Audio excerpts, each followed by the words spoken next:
Dieu dit à Adam et Ève, fructifiez, multipliez, et remplissez la terre et assujettissez-la.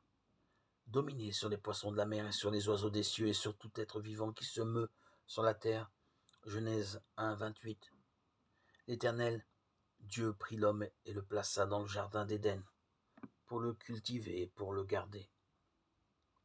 Genèse 2, 15. Qui mieux que le Créateur peut nous enseigner notre rôle dans la nature? Regardons ce qu'en dit la Bible. Dès sa création, la terre reflète la gloire de son Créateur. Depuis, tout est soutenu par la puissance du Seigneur qui fait vivre toutes choses. Néhémie 9, 6. Dieu s'est engagé à ne plus détruire par un déluge le monde des vivants. Il a établi une alliance avec eux dans ce but. Genèse 9, 9, 17. Il prend soin de tous les animaux. Matthieu 6, 26, 10, 29. Il donne à l'homme la possibilité de se nourrir de viande animale. Genèse 9, 3.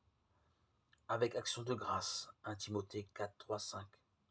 Dieu a ainsi établi l'homme comme son gérant, le jardinier de la création, avec 3 responsabilités particulières définies dans les versets du jour.